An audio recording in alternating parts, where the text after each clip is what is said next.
Jate. Today we're going to be looking at Shahidi through Sikh history and trying to define, first of all, what a Shaheed is.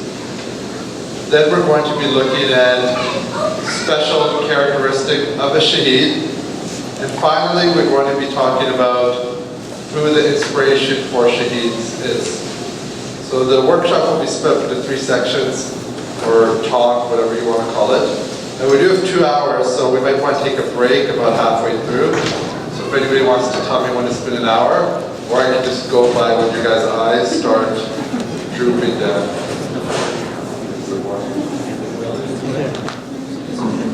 So let's begin. The word Shaheed is a root Persian Arabic word, kind of like the word Qurbani that Mohammad Balmirji was talking about yesterday. And Shaheed is very interesting because the English word for Shaheed is martyr.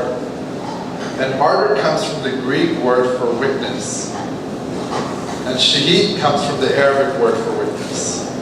So both in English and in Punjabi, Shaheed means witness.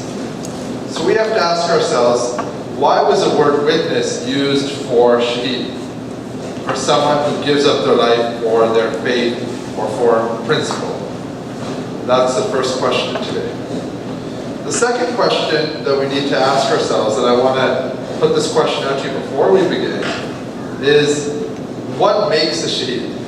Let's say you are a Sikh walking down the street and someone attacks you because you're a Sikh and you die from that attack. Does that make you a Shaheed? What do people think? I would say no. Say no. Anybody else?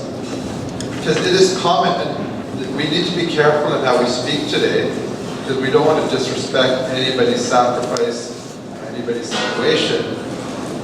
But it has become very common for us to use the title of Shaheed very liberally. That when people are killed in massacres or attacks, we call them a Shaheed. Do you guys think that the title of Shaheed is something more than that? Or is it just about being attacked because of who you are? So we're going to be looking today at what it is that makes a Shaheed have a special quality, what qualities they have. And here we have a picture of one of the most famous Shaheeds of the 20th century, Baba Jarnail Singh. And this is a picture of his body at Akal Takht Sahib after the Blue Star attack. And it's said that the entire right side of his face was missing. He had been shot so many times, but he hadn't stopped fighting. So that is one quality of a Shaheed that we will be witnessing today. Now all of us have grown up with images of Shaheeds, either historical or modern, but just so that you're aware, we are going to be looking at some graphic images today, but that is a part of our heritage. One thing is that in Sikh history, in Sikh culture, the respect given to a Shaheed is very high. And in fact, after the Guru Sahibs, after the Bhagats, after the Panch Pyare, 3 of whom were Shaheed themselves, the title of Shaheed is perhaps the highest title a Sikh can receive. And let's think about our lives.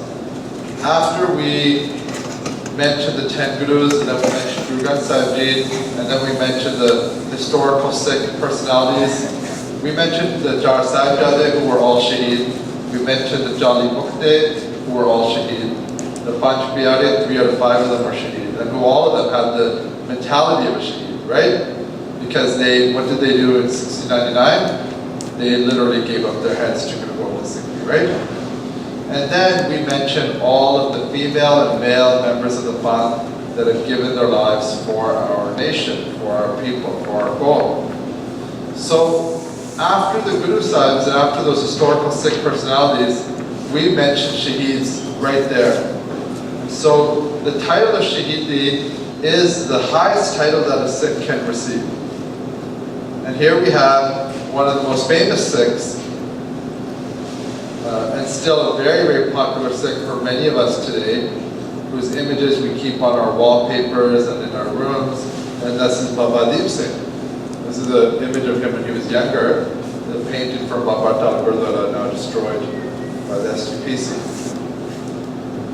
So, when we think about Shaheeds have a capability, a power over the Bant's imagination. And here we have my Fauja Singh. Give me 1 second, actually. Can you give me my green folder? Thank you. Here we have my Fauja Singh on the left giving a speech, and here he is after he had been shot in the face during the Nilgiri massacre in 1978. And here are the 13 Sikhs ready for their funeral who were also killed on Vaisakhi 1978. And this incident, the killing of these 13 Sikhs, was really the beginning of the modern Sikh sort of movement demanding rights from the Indian state. Bhai Fauja Singh has gone down as one of the greatest Sikhs of all time because of his Qurbani. But what we're going to look at is, did Fauja Singh just get up one day and walk out and happen to get killed in a protest? Does anybody know a little bit about Bhai Fauja Singh's background?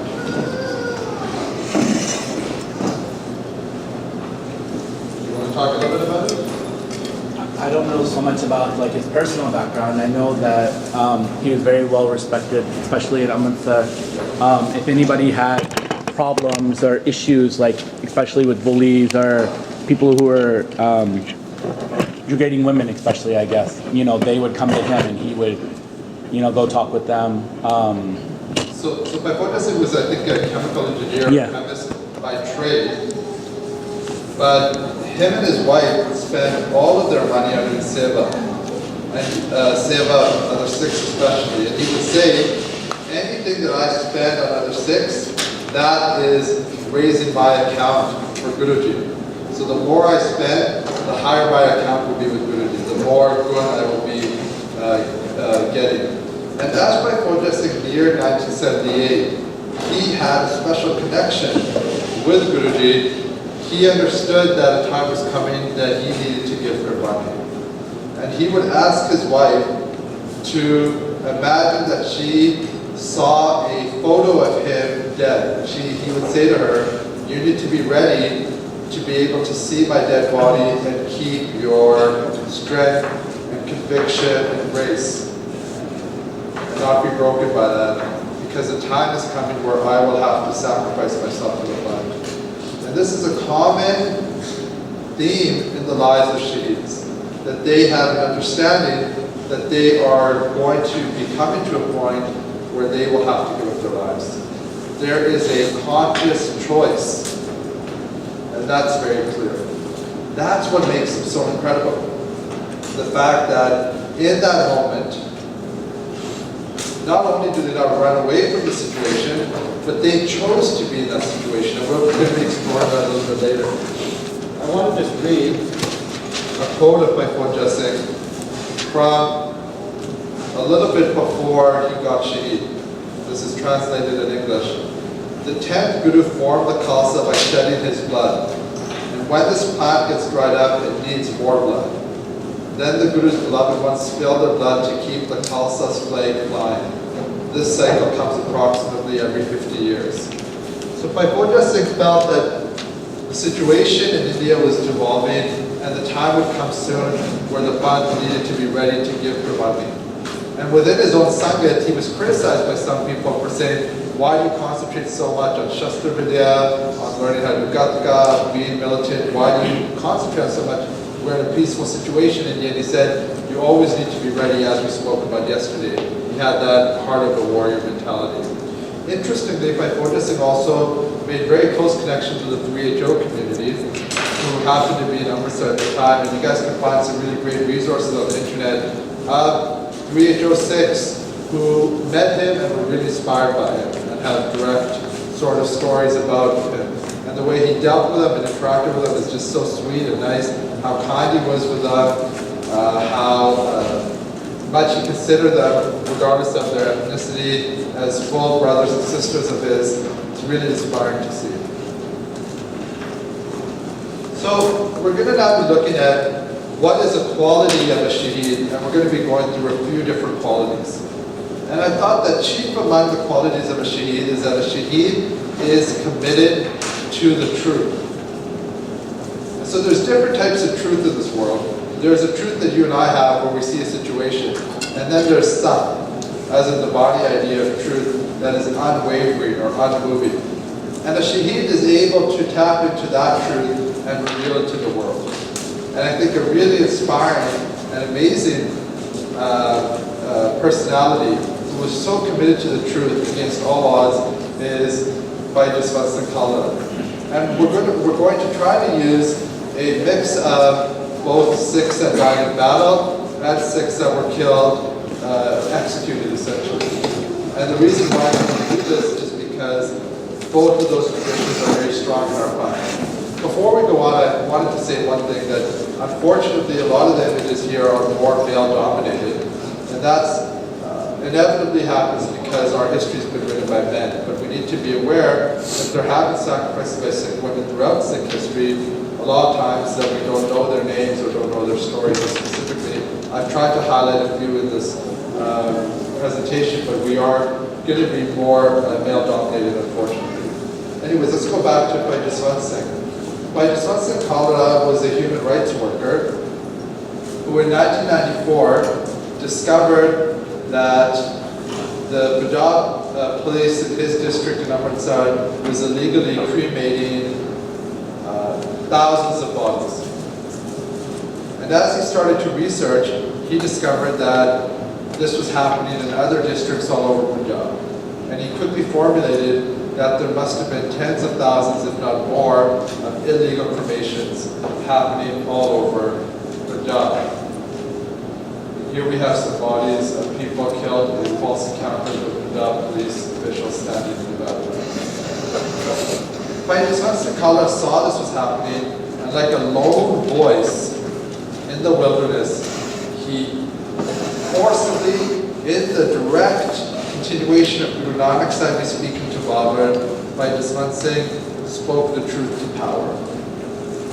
And he was told, does anybody know what K.P. Gill, the Director General of the Police of Punjab, said to Bhai Jaswant Singh?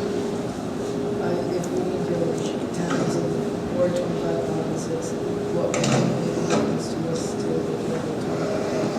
One, yeah. So he said, if we kill this many Sikhs, it won't make a difference to us to kill one more.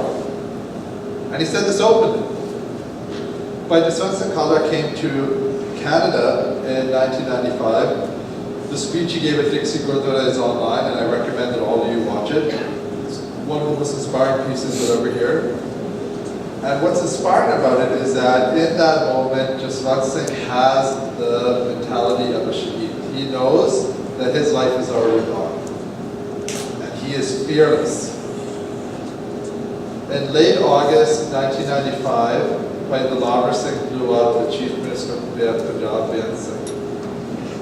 And Jaswant Singh Kalra knew that in that moment, in the chaos that would ensue, the Punjab police would use that opportunity to disappear him.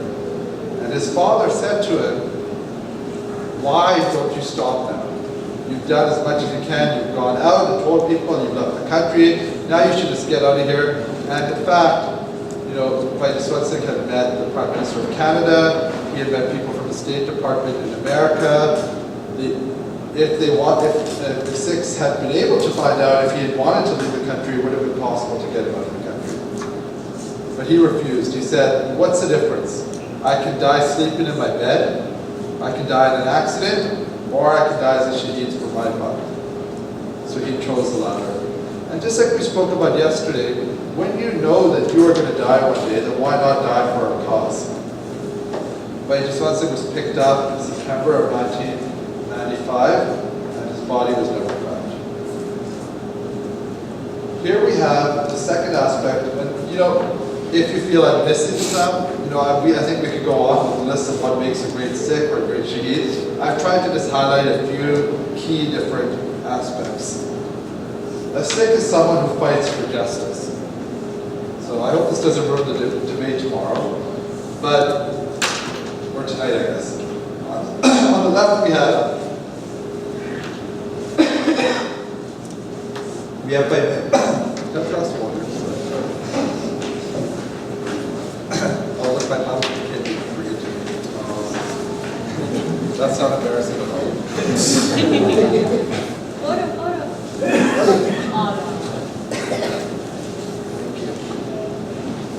We have by Meva Singh Canadian on the left, and we have Shahidi by Van Singh on the right. These are two Sikhs that fought for justice and gave up their lives for that. So let's first talk about by Meva Singh. The Canadian government in the early 1900s panicked at the large number, and by large I mean a few thousand, numbers of Sikhs, Chinese, and Japanese citizens coming to Canada. So they came up with different policies, and they created an organization called the Anti-Asian Exclusion League. And this was a very powerful political party in British Columbia at the time, whose main job it was to get Sikhs, Japanese and Chinese out of BC. They came up with different rules for the different communities, but for the Sikhs they came up with this ridiculous law that they had to have a continuous journey from India straight to Canada. Now, Sikhs were British citizens because we were under the British Empire. We had every right to go to any place in the British Empire that we wanted. And instead, thank you, the Sikhs, they felt that they had a right to go to anywhere in the British Empire. And the Canadian government needed to come up with a way to legally sort of keep Sikhs out of Canada. So they came up with this kind of BS reason that because of diseases and so forth, we have to make sure that it comes continuously and doesn't stop at any ports. There was a very wealthy Sikh in Punjab who was very independent-minded named Baba Gurmat Singh. And Baba Gurmat Singh bought a ship from an old Japanese ship called the Kamagata Maru. And I think we should always use the real name that he gave it, because all of us know that incident, or many of us have heard of it. He renamed the ship the Guru Nanak Jahaz. He renamed it the Guru Nanak Jahaz, and he brought, it was majority Sikhs, there were a few Muslims and Hindus as well, and they came and they stopped at different ports, meeting Sikhs in different areas, like in Shanghai and in Tokyo. There's gurdwaras that are there still to this day. And then they came to Vancouver. And then for 3 months in the summer of, I believe, it's slipping my mind now, mid-19-teens, this ship was kept in the harbor in Vancouver, refused to allow it to go on shore. And the small Sanghat in Vancouver would go out every day in boats, and they would bring langar and supplies to the Sikhs on the ship. These are very inspiring stories. There was a Canadian immigration official who was half Indian named William Hopkinson, who knew Punjabi. And he had paid off a couple of people in the community to spy on the Sanghat. And he was also the official in charge of deciding whether the ship could come on board or come to Canada or not. And of course he decided against it. Not only did he decide against it, he paid one of his jinde, one of his spies, to shoot and kill the president of the Gurdwara, because they were so angry that the Sanghat in Vancouver refused to bow down to pressure and kept supporting the Sikhs trapped on the boat. And this was by Bog Sikh, whose picture we have here, the first Sikh killed in Canada. Bhai Bog Sikh was shot in the Gurdwara along with another Sikh. He came in on Sunday Diwan and he shot 2 people, this agent. When the guy went to jail, and when he went to court, William Hopkinson, the immigration official, came and said, no, this guy's not a bad guy, he's a great guy, he works for the Canadian government, and because of Hopkinson's statements, that agent was let off. Bhai Meva Singh saw that there was no chance for justice. He was a simple Sikh, he was a Gandhi at the Gurdwara, he had no formal training of any kind, he was just someone who had a deep connection to Sikhi. He got 2 revolvers, he went to the provincial courthouse in Westminster, BC, he walked up to Hopkinson in the courthouse, shot him in the head, put down his guns and put up his arms, and said, I admit to what I've done. And I want to read to you guys the statement that he made in court, his last statement. He said, my religion does not teach me to bear enmity or be enemies with anybody, nor have I any enmity with Mr. Hopkinson. He was oppressing people very much. I, being a staunch Sikh, could no longer bear to see the wrong done to my country. and to the Dominion of Canada. This is what led me to take Hopkins' life and sacrifice my own life. And I, performing the duty of a true Sikh and remembering the name of God, will proceed toward the scaffold. The scaffold is where you get hung, with the same amount of pleasure as a hungry baby goes towards his mother. I am sure that God will take me into his arms. So that speech of just a simple Sikh living in BC 100 years ago, you will see echoes of that, and we'll see it today in this last statements of Sikhs throughout Sikh history. It's really inspiring. This idea, we are going to go get married, or we are going like a baby to its mother, that they're going to be executed, but they're going with pleasure to the execution. And he died with Bhagat Kabirji's shabad on his lips and said, Sura sope jani jo lale din ke head, forja forja kakne kapuna thade ke. That shabad of Bhagat Kabirji said, a true warrior never gives up in the battlefield. So even though Bhai Meva Singh didn't die in battle, he understood that he was a warrior and that he was fighting in a moral battle. Bhai Meva Singh was executed and hung, and the Sangat of Vancouver, and I find this so inspiring. You know, they had killed a Canadian government official. They were so, what's the word I'm looking for? Oppressed. You know, the newspapers, the media, popular culture, everyone was against them. And in that moment, the Sikh community of Vancouver did not sort of hide away, run away, or try to apologize for Meva Singh's action. Instead, they did a nugget kirtan from where he was executed in Westminster to BC in the snow in January, the whole Sangat barefoot. While people were throwing things and screaming at them the whole way. So that was their respect for the Shahid. The Shahids, they felt the Shahid's love for them, and he had sacrificed his life for them. Here we have the body of Bhai Band Singh after he killed Indira Gandhi. Here we have two Indian army officials smiling in front of the destroyed Galta side, posing in front of it. Bhai Band Singh worked as in a special army unit that was in charge of guarding the Prime Minister. After the attack in 1984, he started to go to the Gurdwara more and more and connect to Sikhi. And there was a Sikh there also who worked with him named Satwant Singh. And he said to Satwant Singh one day, you know, he was very, very kind of guarded about it. He didn't know if he could trust Satwant Singh, but he said, you know, what do you think of Bhai Madhav Singh and Bhai Sukha Singh? And Satwant Singh understood immediately what Bhai Band Singh meant. And he said, I agree with you. He said, we need to do this. So they decided, let's first go to Amritsar so we can see with our own eyes what Indira Gandhi's policies have done, and then we'll decide what we're going to do. So they took their families and they visited Amritsar. And they were heartbroken when they got there. They came back to Delhi, they both took Amrit, and they started to connect more and more with Sikhi. And Bhai Band Singh asked his Phupher, Bhai Gher Singh, who was also executed for the killing of Indira Gandhi, even though all he did was advise Bhai Band Singh. And he said to his Phupher, he said, what is the responsibility, what should the Panth do in this situation? And Gher Singh's response was, the Panth should do what it's always done in this situation. If justice cannot be served, we need to take justice into our own hands. So Band Singh and Satwant Singh came up with a plan, and on the morning of October 31st, 1984, they shot down Indira Gandhi. In the sort of scuffle that followed, Bhai Band Singh was Shahid.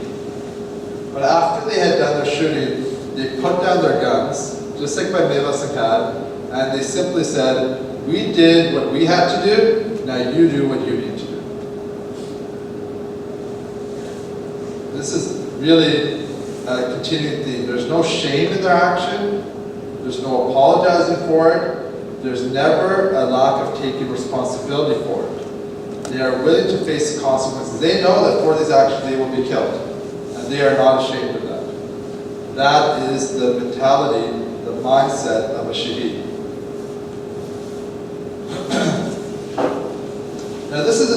no section to go into it, but it's important for us because this is the reason why Shaheeds are given so much importance in the Sikh fund.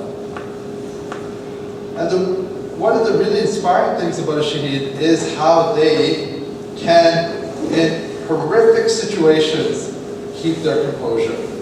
And I think one of the most horrible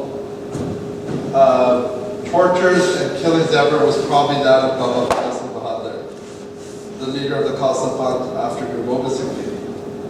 And we're not going to go into too many details, but I just want to quickly say that we have first-hand accounts of this because there was a British minister, a British ambassador visiting Bahadur Shah, Farooq Siar, the Mughal emperor at the time. And we have his first-hand account of what happened. When the Sikhs were captured, when the Khalsa army was captured, they brought in the leaders of the Khalsa army in chains. Behind them, and these guys were starved to death. If we won't get to the story too much, but they had been in a siege for 5 months without any food. Behind them, they brought in 700 heads of Sikhs on spikes, and behind them, they brought in 200 cartloads of heads of Sikhs. And then, for the next 2 weeks, they killed 200 Sikhs a day and hung their bodies on the side of Lal Qilla. Who here has been to Delhi? So Lal Qilla, the Red Fort, the famous Red Fort, they hung bodies of Sikhs there to tell people, stop being Sikhs. This is what happens if you're Sikh. Then after 2 months of imprisonment and torture, they finally killed the leadership by Baj Singh and other Sikhs, and finally in Banda Singh Bahadur's time. They first dressed him up in a clown costume, in a red velvet costume with a big red pointy hat, and they paraded him around Delhi while people threw things at him. In that whole time, he just stayed connected to a Galpur Vaheguru internally and not showing any emotion. Then they brought him in front of Lal Qilla. They brought his 4-year-old baby in front of him. And they told him, kill your child and we'll save you. Baba Singh Bahadur, of course, refused. They then, and this is really horrible, they cut open his son's chest, pulled out his heart, and stuffed it in Baba Singh Bahadur's mouth. So, as a father of 2 children myself, I get upset when they just get sick. They were sick this last week while I was visiting my sister in Chicago, and it stressed me out. So I can't imagine, how do you have the composure, the state of mind, to be able to see that happen to your child and not break in that moment. They then took metal hot pincers and ripped the muscles from his body, then cut off his feet and hands, then plucked out his eyeballs, and then cut off his head. And during that entire time, Banda Singh Bahadur didn't cry out once, didn't scream once, didn't ask for mercy even once. That's not Sikh history, that's Mughal history telling itself. So we're going to be talking about how are Sikhs able to do things like that. So let's go over 2 other stories. Bhai Mati Das was Shaheed with Guru Tegh Bahadur Ji. Him and his brother Bhai Sati Das were both Shaheed, and Bhai Diyala was the third. Bhai Mati Das was sawn in half. Does anybody know what Bhai Mati Das's last request was? Most people, when you ask them, what's your last wishes, right? What would they ask? Does anybody know what Bhai Mati Das's last wish was? Isn't it that he wants to face suicide with himself now? All he asked was that as he gets Shaheed, he wants to face Guru Tegh Bahadur.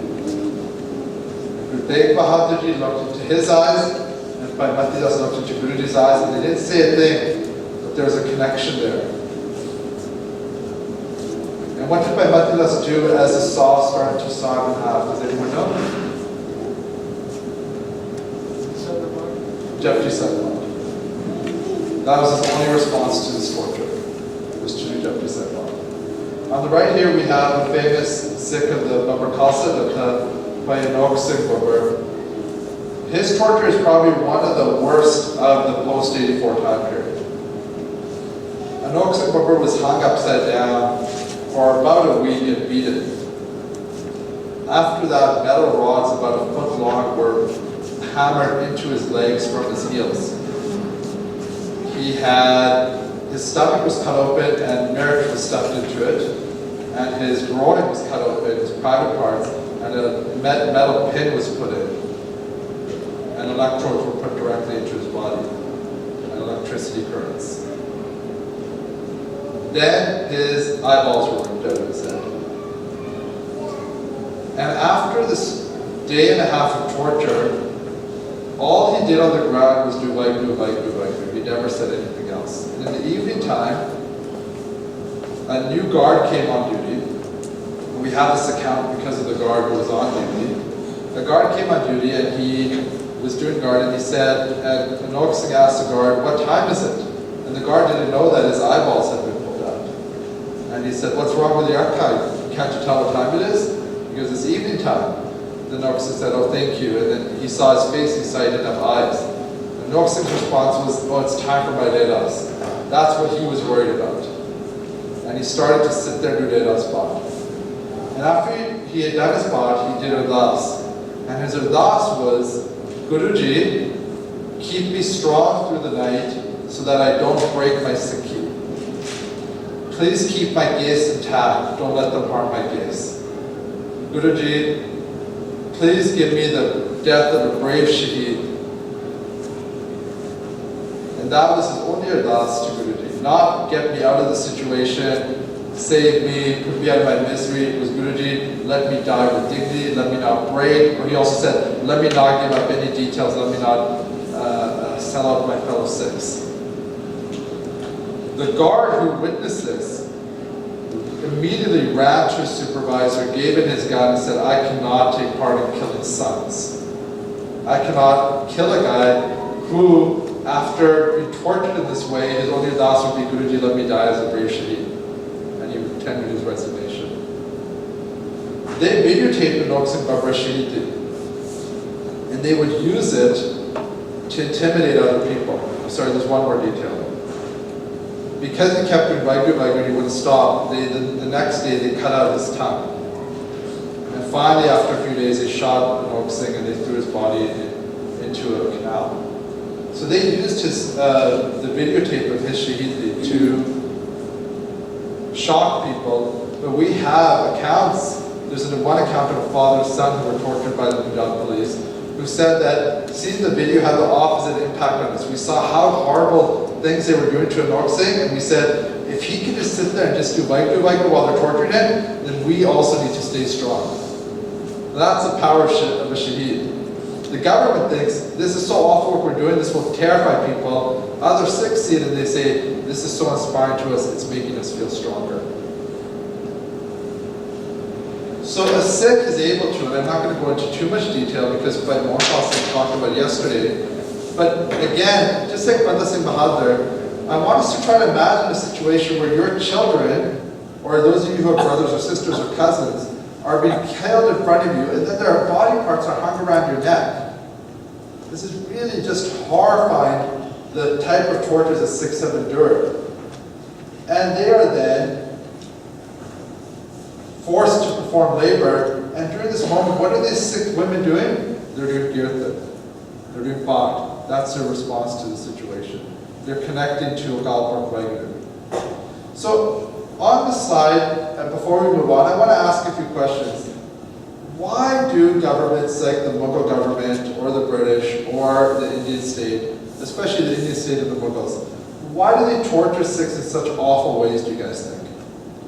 Now, you can kill somebody very easily. In America, there's all sorts of state executions, and they're always trying to figure out a non-cruel way of doing it, right? Here it's the opposite. Here it's the cruelest way, the way we can make this last the longest. What do you guys think is the reason for this? Isn't it mostly that you want to change the mentality of the people? And I mean, Punjabi just in general can be the toughest mentally. We're stubborn. No one is stubborn. So how do you get over that? You know, I would disagree with the Punjabi part of it. If you look at Sikh history, or if you look at other Punjabi Hindu community, Punjabi Muslim community, those characteristics are Sikh characteristics, not Punjabi characteristics. Yeah. But I think he's really hit it there. And that is that these are about breaking a people. These are about shaming an individual, degrading them, dehumanizing them as much as possible. And we're going to be talking about in a situation where you are dehumanized, where you're treated worse than even people don't treat animals as bad. If we were to treat an animal as bad, we would go to jail. What was that quarterback? How long did he go to jail for? 24 months. 24 months, 2 years he went to jail for having dog fights, right? So we prosecute people who treat animals not as bad as 6 have been treated. So these are cultures that wanted to dehumanize us, destroy us as a people. There's 2 things we're going to look at today. One, what is the individual's response in that situation? And secondly, what is a Bantic response to seeing this happen? And we've already seen hints of what the Bantic response is. A Shahid is someone who is fearless on and off the battlefield. This is really obvious, but I remember talking to Cynthia Mahmood once, who wrote a few books on Sikhi. She wrote Faith and Nation, right? Struggle for Faith and Nation, sorry. Fighting for Faith and Nation, there you go. Thank you. I remember talking to her once, and she told me how she had also done ethnographic, she's a sociologist, anthropologist, right? She had done an ethnographic study of Kurdish fighters fighting Turkey. She said, I had been studying Sikhs for so long, I just thought that all guerrilla fighters were fearless. Because whenever I'd meet a Sikh who had been involved in the movement and I would ask him, you know, were you scared when you went out? They'd go, no, we just listened to Kirtan and we would be fine. And, you know, we just felt like we were close to Gurudi, we didn't feel any fear. She's like, I just assumed that that's what people who were guerrilla fighters felt like. And then I asked these PKK, that's the name of the Kurdish independence movement, I asked these soldiers, how do you feel when you go out to do an action or you're going out to fight the Turkish army? And these Kurdish fighters said, we are scared, we're shaking, we're so terrified. Sometimes we have to have a drink before we go to calm our nerves. And she was like, oh, I had just been hanging out with Sikhs so long, I just assumed that that was normal. But it's not. There's something unique in Sikhs. This is an outside person talking about it, right? That when a Sikh goes into battle, there's none of that feeling. They're not terrified, they're not worried, they're going in with a very different mentality. But Bayan Sikh had 3 young kids who are about our age now. He had 3 young kids. He was not from a wealthy family. And yet he did not worry about his family in that instance. He did what needed to be done for the family. Like Fota Singh had a young child as well. Same situation. Baba Jarnail Singh had 2 young kids as well. One thing that always shocks me is being someone who's 32. You know, my Fota Singh was, I believe, 28 when he was Shahidi. Baba Jarnail Singh was 38, I believe. Bayan Singh was 35. Sukhan Jinda, we'll get to them later, were 31 and 32, or 31 and 30. So these are all people who are young. The Sikh revolutionaries are usually in their 20s and 30s. Something to keep in mind for all of us. Of course, here are 4 Shaheeds that were even younger than that. And these 4 Shaheeds have really been a source of incredible inspiration to the Khalsa Movement. The way that Baba Jolabar Singh and Baba Fateh Singh so fearlessly stood up to Wazir Khan as little children and refused to compromise even a little bit, even in the symbolic act of bowing down when you walk into the Darbar of Wazir Khan, but walking backwards, we all know the story. Even in that symbolic way, they refused to show any submission to this authority, to the state authority. And Baba Ajit Singh and Baba Jujhar Singh fighting in the battle at Jafur. You know, we talk about fighting in battle. I don't think we really can understand how terrifying it is. But I want us to imagine you're in a little home that's smaller than this area here, and there's 40 of you, and outside, does anybody know how large the Mughal army was that night? Yeah, it was over 100,000. Was it 250,000? Yeah. I'll watch a million later. It was the entire northern force of the Mughal army. So you are going out in groups of 4 or 5 into literally a sea of enemies. So Baba Ajit Singh is really brave, but I always think of Baba Jujhar Singh. He sees his older brother, and he still chooses to do this on his own, without anybody asking him. none of the other Sikhs assumed that he would do it. They thought he's a Guru San, he's a young kid, also all of them were older. But he himself said, and again, we go back to this, what makes a Shahidi so unique? There is that choice in the matter. They consciously choose their destiny. They are sovereign in every sense. A Shahid never gives up. Does anybody know about Jeta Morcha? A little bit of detail, Sanjay?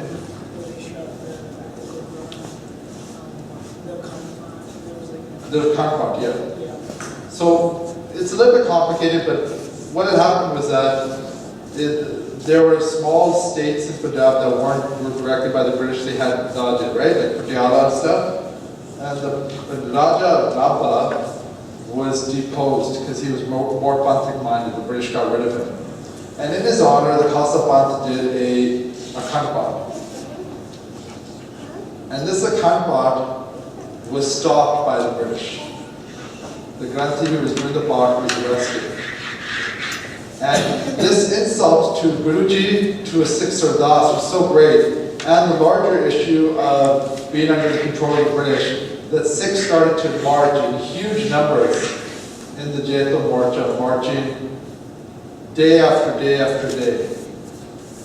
And they would go and march, and I've told this before, like only one person can make Vancouver actually, so I don't want to go into too many details, but it's really inspiring. I want you guys to look up C.F. Andrews, who was a Christian missionary and a friend of Gandhi's, who talks about witnessing Jeto and Guru Ka Bhag Morcha. And he talks about, he says, I thought that there was only one Jesus Christ.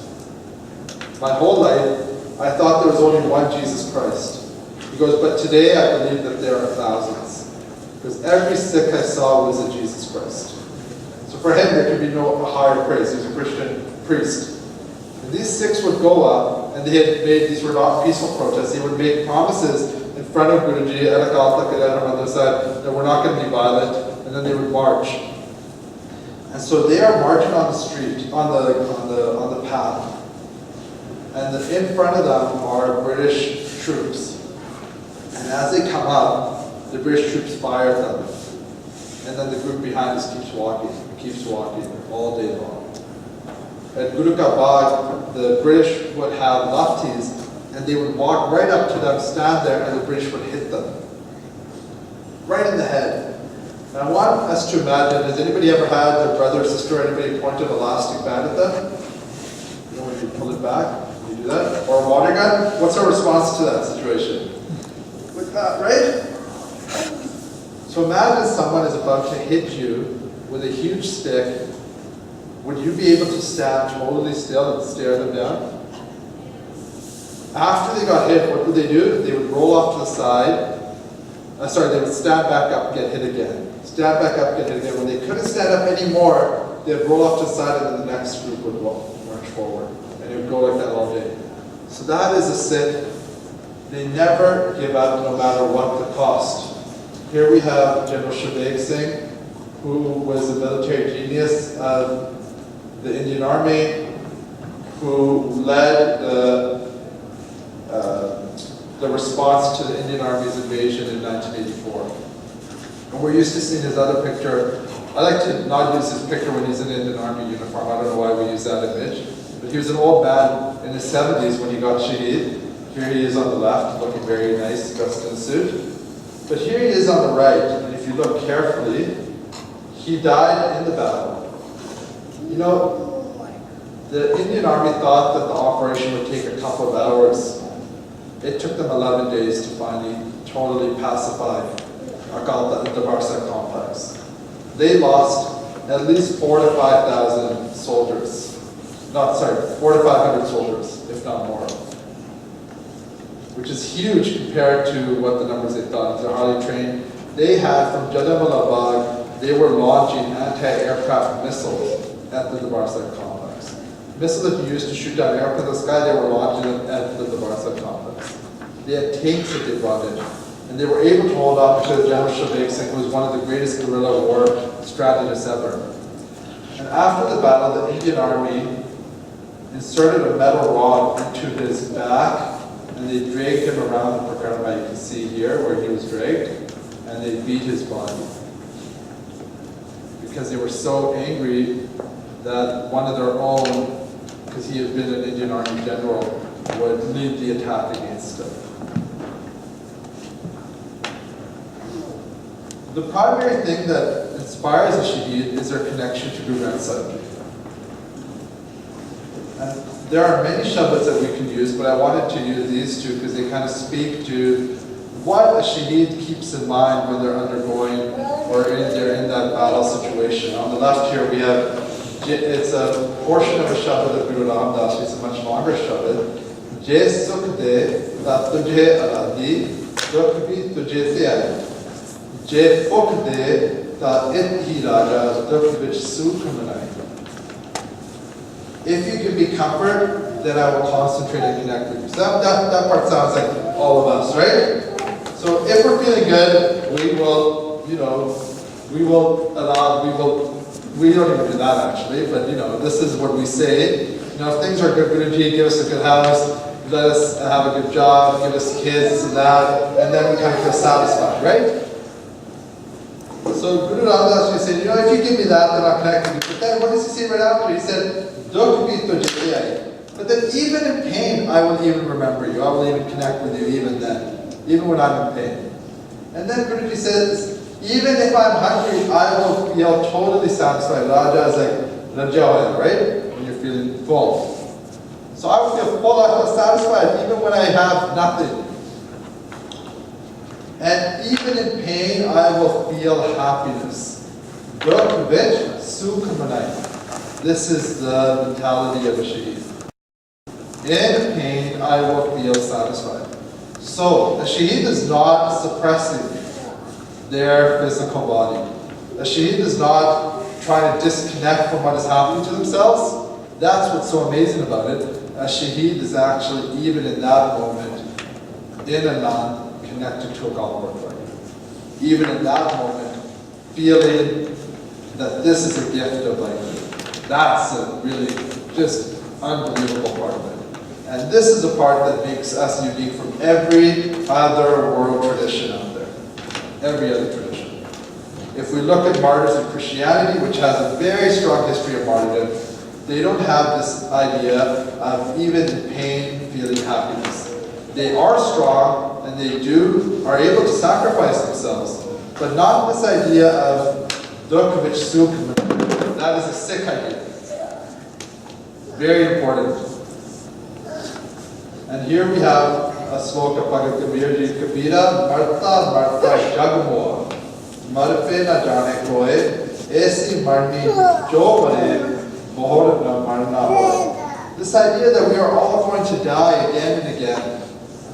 And we've died so many times, but if we die in such a way that we never have to die again, that's true. Now this is also symbolic shabad that we can take in the sense that when you come to your guru, you give your death, right? You die of your mind. But the point is that the Shaheeds have died of the mind, which is why they're able to die so bravely of the body. And it's shabads like these that are on the minds of Shaheeds when they die. And here's another very unique idea of a Sikh Shaheed, is that a Sikh Shaheed dies from a place of love, not from a place of hate. Remember Meva Sikh's statement earlier? By the way, this is a guy who's educated in India, who has no education. He made that statement in English in the Canadian courthouse. Really incredible. And so he said, I don't have enmity with anybody. I'm not a nirpo nirve. I was listening to Katha before I did this workshop by Dharma Singh Zakmi, and it was about Shahidi. I found it really incredible. He said, being nirpo, being without fear, is a unique quality. You won't find that many people who don't have fear, but it is a quality that people have. But what makes a Shaheed special is that not only are they nirpo, they are nirve. So not only do they not have fear, they also don't have enemies. You can find strong, tough people who are not afraid. But can you find a tough, strong person who is not, who doesn't hate anybody? That's the key. By Taro Singh, his love for Sikhi was so great, we all know the story, we don't need to go into too much detail, that he refused to compromise on his case, that they had to bring in a carpenter and literally scraped his scalp off of his head. That's how he was Shahidi. We're going to talk a little bit in more detail about Baba Bir Singh in Aurangabad. We were just reading about him in our book club in Toronto recently by Professor Bourne Singh had mentioned him. So here's a picture. Here he is on the right, and here is Baba Bir Singh's famous langar. I really like this old painting. You can see all these people hanging out in their kashana making langar. It's pretty awesome. It must be pretty hot. And they're just making a huge langar. Okay? And Baba Bir Singh was a Khalsa warrior during the time of Maharaja Ranjit Singh, who was a person very well respected for also being very spiritually connected, but was also a brave warrior. And in the chaos that erupted after Ranjit Singh's death, and for those of us who don't realize, it was a really chaotic situation, all this interfighting and stuff. How about we take a minute before we go on and just, everybody stand up for a second?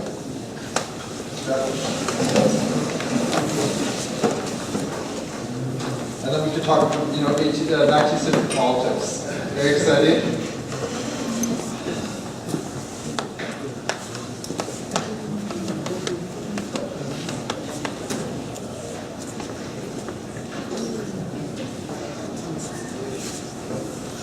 It's pretty awesome painting, right? Look at all the wonder that they get a shot there being made. What? Share, big time short. Oh, don't tell it to other friends. That's okay, it's just a painting. Share short. Oh, yeah. It is good. I did halfway through this. It's awesome. It's amazing. It's amazing. It's away. Yeah. Okay, guys, that's enough.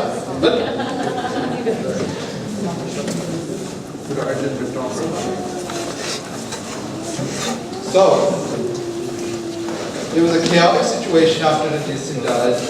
Punjab was taken over by two brothers called the Dogra brothers, who had outwardly become Sikhs, but were actually not Sikhs, and were working with the British, and there was chaos, and there was a lot of killing happening, and many prominent Sikh Sardars or Sikh leaders came to Baba Bir Singh's Dera in Aurangabad for protection, including General Hari Singh Nalba's son, Jawahar Singh Nalba, including two of Ranjit Singh's sons, younger sons.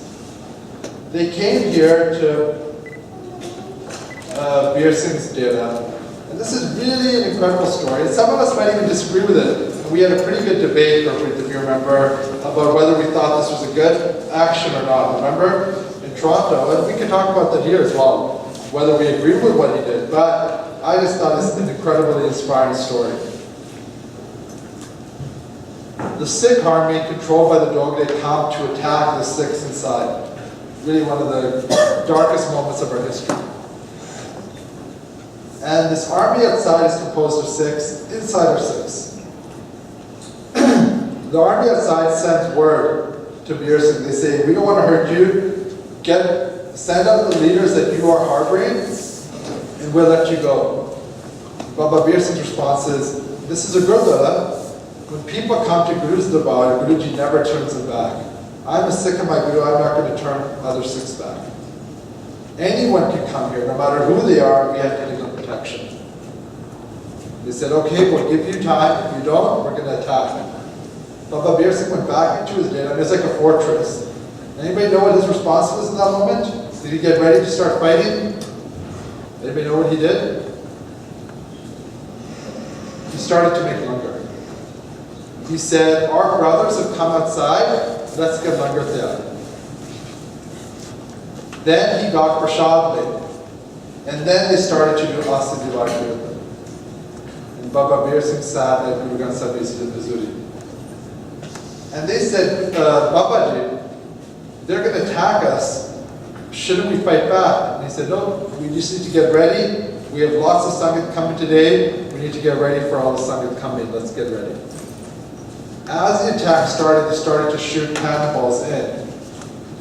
Some of the Sikhs said, we really need to start fighting back now. And Baba Bir Singh said something that's very incredible. He said, they are our brothers and we are their brothers. They might not know that we are their brothers, but we know that they are our brothers, and that is what makes the difference. The fact that we know, even if they don't recognize it, I know that Omina Praya, I'm not going to hurt him. And they refused to fight back. Baba Bir Singh's body was blown up by Guru Granth Sahib Ji's So his love for the Panth, just like Bhai Dara Singh's love for his case, was so great that they were willing to sacrifice themselves for a matter of principle. And I want us to read Satyavan Singh. We always see his drawings. Anyone know why he never had a dadi in his drawings? How old was he when he killed Indira Gandhi? Does anybody know? No, he was in his early 20s. I can't remember his exact age. He was very young. Satyavan Singh was shot in that chaos that happened afterwards, and the Indian doctors purposely left a bullet lodged against his spine. They refused to remove it, and so he was in horrible discomfort while he was in jail while the trial went on, because he wasn't shaheed until a few years later. He wasn't hung. During that whole time, he just stayed in Jardikala. Here's his last statement. Let any part of my body after my Shahidi be removed and donated to anyone in need. And there are other communities that have the idea of Shahidi, two communities in particular. Buddhism and Hinduism do not have strong traditions of Shahidi, but Christianity and Islam do. And in Islam, we see a lot of things about people talking about Shahidi in Islam. And what is it that a Muslim Shaheed is guaranteed when they die? Does anybody know? They get to go to heaven, right? What is a Sikh Shaheed guaranteed? Are they guaranteed anything? Have we seen in any of their statements or by phone jesting or anything, is there any thought of, if I do this, Guruji will reward me? These are people who have already connected to Guruji. There's no need for a reward after death. That's the beautiful part about Sikhi. In other communities, we have people who blow themselves up as suicide bombers for the reward of going to heaven. In Sikhi, we have someone who's going to be hung by the state. What's his response? Let my body parts be donated to people in need. Can you imagine? This is considered India's greatest terrorist. His response to being executed by the state is give my body parts up for people. Then he says, I have no hatred for any Hindu, Muslim, Christian, neither hatred for any religion. After my Shahidi, let no Sikh throw any rock at any Hindu. I am not in favor of any retaliation or bloodshed over my Shahidi. If we do create bloodshed, then there's no difference between us and Rajiv Gandhi. So don't hate. Don't be your response to this situation, go out and riot. But at the same time, I am proud of the task that I did. I do ardas in front of Vaheguru. If I am blessed with a human life again, then give me the death of the brave when I am hanged. Forget one life, and this is one of my favorite lines. Forget one life. If I could, I would give up 1,000 lives to kill Dush like Indira Gandhi and laugh as it became Shaheed by hanging. His response to being killed is not, I want to go to heaven and be in peace for the rest of eternity. His response is, no, I want to be born again and give Gurmat for my Panth. Incredible. Shaheeds defend our institutions. This is a very important, we'll talk about a little bit later with Baba Gurmat Singh, Nahan. So I don't want to go into too much detail here. Here's Bibi Daler Kaur. It's a modern painting, however. There's a Sikh in Seattle who's making comic books. He's trying to make comic books of famous Sikh women. He has a young daughter who wanted to make stories that would inspire her. Bibi Daler Kaur was a Sikh woman who volunteered at Anandpur in 1703 when Guru Gobind Singh Ji and the Khalsa Panth evacuated Anandpur, and she volunteered to stay behind and defend Anandpur Sahib and protect it. And 100 other Sikhs stayed with her, men and women. And I find this story very interesting. I think I mentioned this in Vancouver too. There's a very interesting parallel with partition. Partition, I think, is one of Sikh's most shameful episodes. It's one of the few times in history where we've targeted innocent people of another community. And 6 did target Muslims, and we can't hide from that fact, just as we were targeted. It was a terrible situation. But one of the really shameful things that happened was that 6 killed their daughters, either forcibly or pressured them to kill themselves so that they wouldn't be raped, in this honor killing idea. That it'd be better that they die than be raped. And people actually say this with pride. And I would recommend that you guys watch a beautiful movie came out a few years ago called Kamosh Bani, Black Water, which is about a young Sikh woman who was left behind in Pakistan who refused to kill herself. Anyways, Bibi Dalergor, the risk of her getting caught and sexually assaulted was very high. But in that moment, she had no fear that her only response to the situation was, I want to give up my life to protect Anand Prasad, to defend it. Even though the rest of the Panth is leaving, we as a community have a responsibility to at least leave something here to show that we don't give up our institutions easily. And Guru Gobind Singh didn't worry about that for her. Her honor didn't come from her physical purity or the fact whether she was assaulted or not. Her honor came from her love for Guruji. That's what Bani tells us, right? That's where your ijjat is. It comes from your connection to Guruji. On the right, we have this very disturbing image of the bodies of 6 who were burned at Nangana Sahib, Saka Nangana Sahib. So Nangana Sahib Saka, the massacre at Nangana Sahib, was when 126 were killed at Nangana Sahib Gurdwara by British-backed Mahants. They had made a vow of non-violence, and again, we can talk about this later whether we agree with this or not, but they had made a vow of non-violence because they made an ardas for Guru Sahib. This is how important ardas was for 6. At Jeto Morcha, just to finish one account farm, hundreds of 6 died.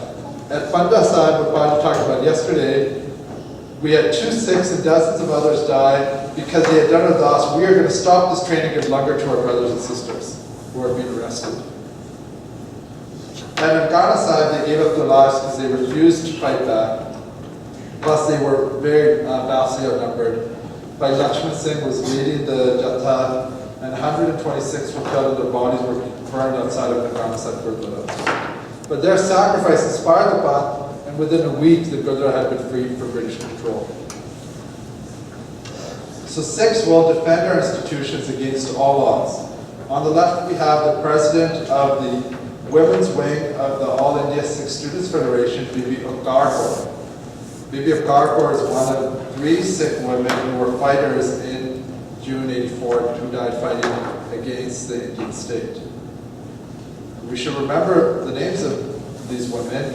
We talk about having more female. There have been Sikh women who have done these incredible things, but whose stories we don't tell as much, you know? On the right, we have a Shahidi Jatha of Sikh women who is going to get arrested during the 30th Morcha in the early 1980s. And they're doing kirtan there. They're raising their hands to say, we're ready to go and die. So, we have a tradition in our Panth that we will fight for the protection of our institutions, even against huge odds, and we'll talk about that more in detail. But I want to go on to the next section of our talk, which is demonstrated sovereignty. So, how long has it been, buddy? So why don't we take a 5-minute break? So please come back. On the left here we have 6 who are called Namtaris, and remember that Namtaris only in the early 1900s started to deviate from the rest of the Panth and started to consider Baba Ram Singh a guru. Baba Ram Singh himself was the leader of the Namtaris, never called himself a guru, he was a great Sikh. Which is why I use their example here. On this day in 1870, I can't get dates, everyone will check on the phone afterwards. I think 1875, about 168 Namtaris were blown up by cannon by the British. They were tied to cannons and blown up. There were, I think, 8 or 9 cannons, so they had to wait in lines one by one and get it done. And not one of them ran away. In fact, they were fighting for who would get to go first. On the right-hand side, we have the Babbar Akalis. After the Nangana Sahib massacre, some Akali, some Sikhs who were fighting for independence thought that we should stop being nonviolent, and the most prominent group was the Babbar Akali movement. And the Babbar Akali started to wage a guerrilla war against the British government. They were sold out and killed, unfortunately, quite quickly. Their movement lasted less than 2 or 3 years. And here are some of the prominent Babbar Khalsa Sikhs after they've been hung by the British before their funeral. What we're going to be talking about today is that both of these groups here were fighting against the British for independence, for sovereignty, which is why I've used their photos here, or the left is a painting, the right is a photo. And we're going to be talking about one very amazing aspect of a Shaheed, which is their ability to demonstrate sovereignty. And I want to go through 4 different Shaheeds from Sikh history. We're going to be talking about 2 Shaheeds that died in battle, and we're going to be talking about 2 Shaheeds that were executed, and we're going to be talking about 2 Shaheeds from historical time periods and 2 from more modern time periods. So that way we'll even things up. It's good to get a feel that the traditions that are happening in our faths are not just 200 years old, they're also 20 years old. They happen in modern times, right? And the first case we're going to do is by Mani Singh, whose grandfather was the very first Sikh to die in battle, by Ballu. First Sikh to die in the battlefield. He was a Sikh of Guru Hargobind Sahib Ji's, who was in charge of the Logar fort, which was attacked by the Mughals in the first battle of Amritsar. And by Ballu's older brother was by older brothers were by Satyadas and by Matidas. No, his older brother was by Dayala, who was killed at Delhi with Guru Tegh Bahadur Ji, and whose sons included by Bajinder Singh, for those of us who are outside, we did the Sakhi yesterday, killed the elephant, who was also Shaheed, and by Baj Singh, who was one of the Panch Pyare with Baba Banda Singh Bahadur, and who was Shaheed in Delhi as well, with Banda Singh Bahadur. Altogether, by Mani Singh has 68 members of his family who were Shaheed. 68. Bhai Mani Singh was 95 years old when he was arrested by the Mughal government when he was in charge of Harmandir Sahib and Galtaka for trying to organize the Diwali celebration at the Darbar Sahib complex. By Mani Singh and 22 of his students and his old wife were arrested and taken back to Lahore. Now we do our das every day and we mention Bhai Mani Singh's sacrifice. But Mani Singh's role in Sikh history is very important. He is a person who transcribed the first copy of Guru Granth Sahib Ji, the full copy that Guru Gobind Singh Ji completed at Dalbaba Sahib. He was a caretaker of Darbar Sahib and Akaltaka. And he was put in that position by Mata Sahib or Mata Jit Kaur in the post-Guru time period, in the post-Banda Singh Bahadur time period. They sent him to be in charge. Bhai Mani Singh was also Guru Gobind Singh Ji's teacher and taught him how to read and write. He was a Sikh of Guru Tegh Bahadur. He was an old man by the time he got Shaheed, like I said. And what happened in the story? Everyone knows, I think. Can somebody who hasn't spoken give me just a quick brief outline of what happened? When it came time for Bhai Mani Singh to get killed? Like, he was supposed to be cut up piece by piece at Yes. every joint, and Yes. then he was going to start cutting by his like finger. Where No, he's going to start cutting at his wrist. Oh, at his wrist. Okay, and he said that's not where it starts. You have to cut off each piece. You have to start off at each finger joint. So the Mughal executioner, there you go. So this is just a modern painting, but you know, we can imagine. This is sanitized. I want us to try to remember the real history in our mind's eye, that all day long, 22 Sikhs, young Sikhs have been killed, and Bhai Mani Singh has witnessed their Shaheed. 10 of them were skinned alive. 12 of them were cut up joint by joint. Feet and hands, elbows and knees, groin and shoulder, and if you're still alive, head. Then, Bhai Mani Singh's old wife, who he's raised all these amazing Gursikh kids with, is also cut up piece by piece. There's blood everywhere in this cold, dark cell in Lahore. And now it's Bhai Mani Singh's turn to get killed. In that moment, we would think that by Mani Singh, actually look, of course they don't. Why do you guys think that by Mani Singh would ask to be cut up at his fingertips and not at his wrist?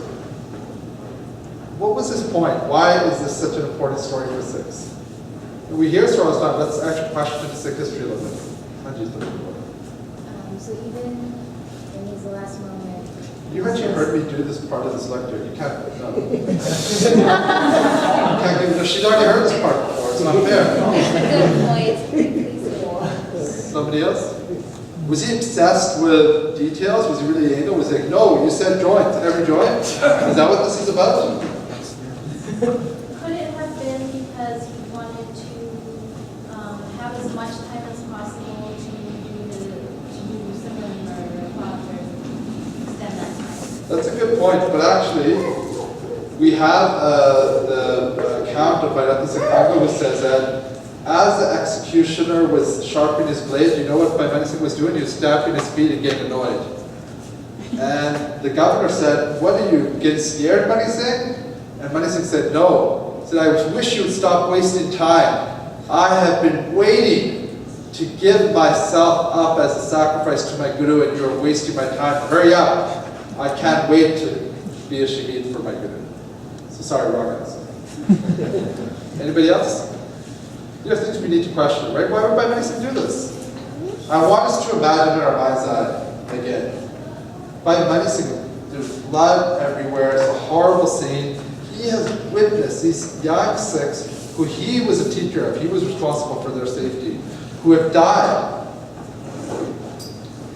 And he now, it's his turn. We would think that this old man is powerless, that he has no control over his situation, that he is tied up and he is going to inevitably be killed. But when he says to the executioner, you cut me here, not here, whose hands do you think are steady and whose hands are shaking? Who do you think is terrified? Mani Singh or the executioner? If you just slaughtered 22 people, and now it's time to kill this old man, and he, instead of being scared to say, no, do your job properly, start cutting me here, he has that much control over himself. He has shown himself as the Badshah, not the Bhagni. That he is not the slave. That he is not the slave in that situation. He is sovereign. He is royal. He is in command of that situation. So the sovereignty that Sikhs are given by Guru Gurmat Singh Ji, this does not get wiped away easily. Even in jail, even in execution, we are sovereign. So when we make excuses here in the diaspora, we really can't. We need to understand that we need to exhibit that, where's Khalistan? Khalistan is wherever we are. We need to exhibit that sovereign spirit everywhere we go, in all our interactions.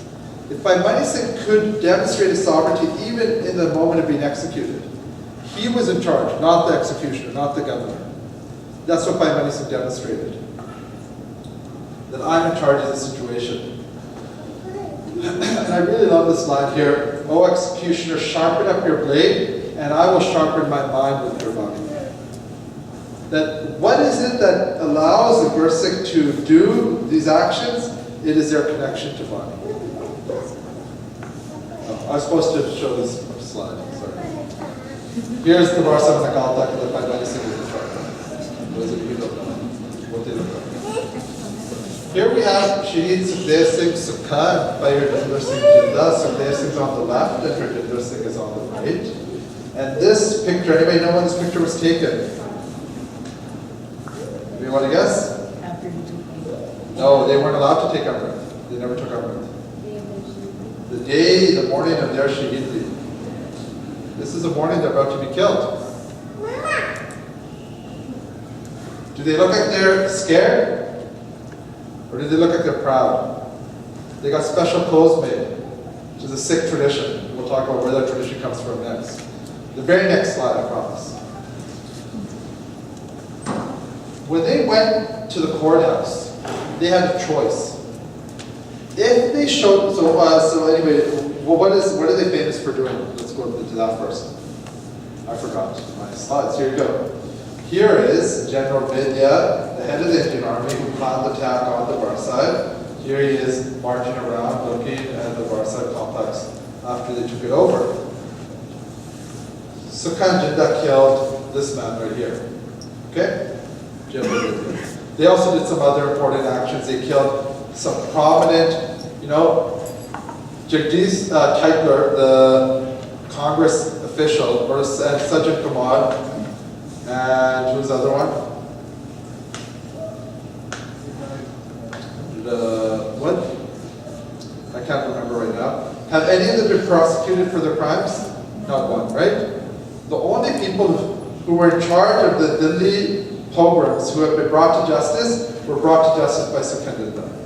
Lalit Makin, I think, and one other guy were killed. I'm sorry, I can't remember their names right now. But they killed two of the prominent Congress officials that were in charge of organizing the pogroms against Sikhs in 1984. The Indian state has not prosecuted any of those individuals yet. And they killed General Vidya. On the day they were brought to court, they had a choice. If they said sorry, then they would get life imprisonment. And if they said they weren't sorry, then by law the judge would have to grant them a death penalty. So what did they do as soon as they walked into the courthouse? Anybody know? They screamed out Khalistan Zindabad. The judge asked them, all right, what do you have to say for yourselves? They said, we are proud of what we did. We would do it 1,000 times. We wish we could have killed more people responsible for killing Sikhs and for organizing the attack. We did what we had to do in the spirit of Sikhi as our Gurus taught us. That was their response. And the judge went and declared recess and went to his chambers. It didn't come out for 2 hours. And nobody knew what was happening. He then called Sukhan Jinda to his chambers with their lawyer. And he explained to them, he said, listen, if you don't say you're sorry, I have no choice but to sentence you to death. And he said, I don't want to sentence you to death. I've been shaking here for the last 2 hours because I'm so scared. I've never had to kill anyone. I don't want to be responsible for your death. Please just say you're sorry and then I can sentence you to life in prison. You won't have to die. And they said, we refuse to be ashamed for what we did. So he sent them out. He waited a few more hours. He came out. And when he read the sentence, the judge was crying. Just like the executioner was shaken with Bhai Singh, and Bhai Singh is brave and strong in that situation. Sukhan Jinda are sitting there happy in the courthouse, and the judge is shaking. And the judge says, this is a direct quote from the judge, you can find it on the internet from the news reports at the time, I did not want to sentence him to death. I had no choice. I have affection for them from my heart. And I have never met such people before. They're very good people. I'll put up their photos in my house. After the trial was over, he got their photos from their lawyer and put them up in his house. Two of the greatest terrorists in Indian government history, and a judge for the Indian government puts up their photos in their house. That's the power of Shahidi. They would inspire the judge who has to sentence them to death.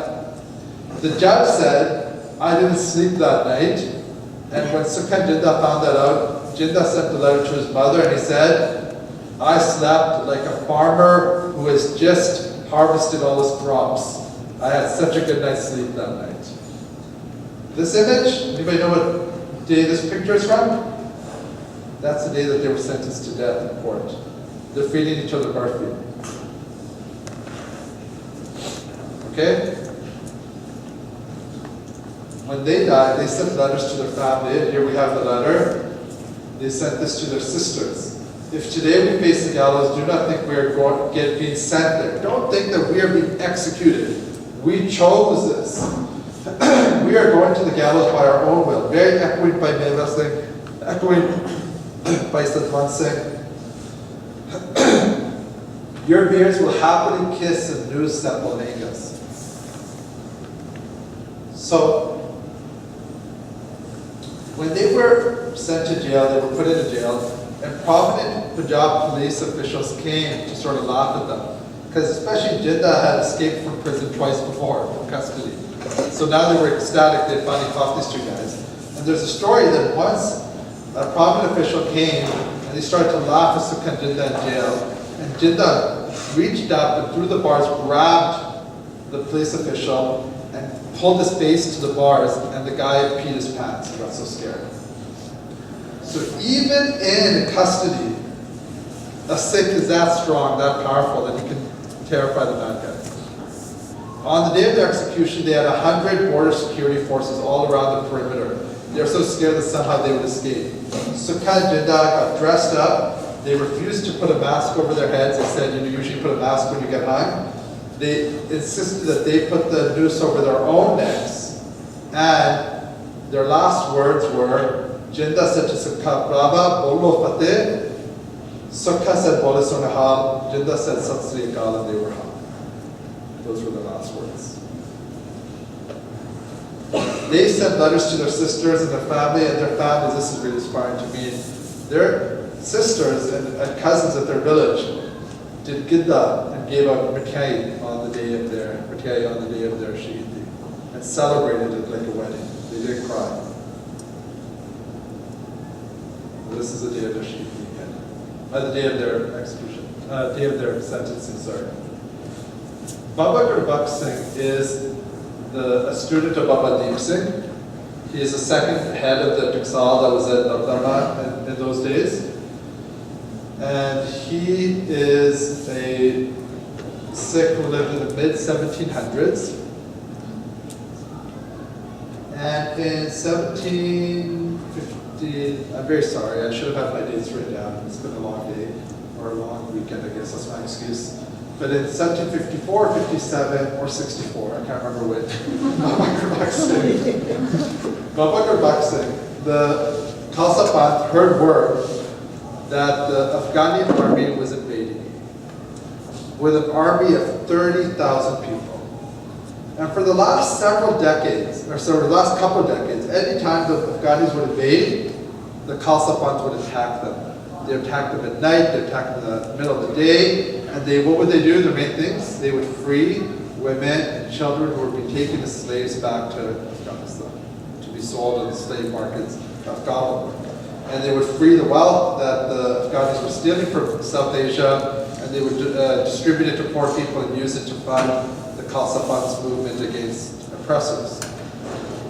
And so Abdali, the head of the Afghani king, he got it in his mind that Sikhs had magical powers. He said, I don't understand how these people who have no money, no wealth, they live in the jungles like animals, how can they keep attacking us again and again and again? He said, it's Harmandir Sahib, it's their temple in Amritsar, it gives us special powers, I'm going to go and destroy it. The Khalsa Panth got word that Abdali was coming with a force of about 30 to 40,000 soldiers. And the Panth was spread all around, there's only a small group of Sikhs in Amritsar, and the Panth had a Sarbat Khalsa, and they decided, hey, it is smarter for us to fight another day, we're going to leave. We're going to leave Amritsar, and that was their decision as a Panth, and everyone had to obey it. Baba Gurmat Singh got up and he said, Khalsa Ji, I am a slave of the Panth, I don't disagree.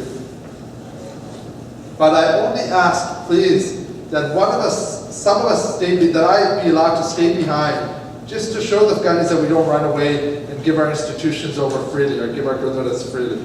Just like Bibi Daler Kaur stayed at Anandpur Sahib.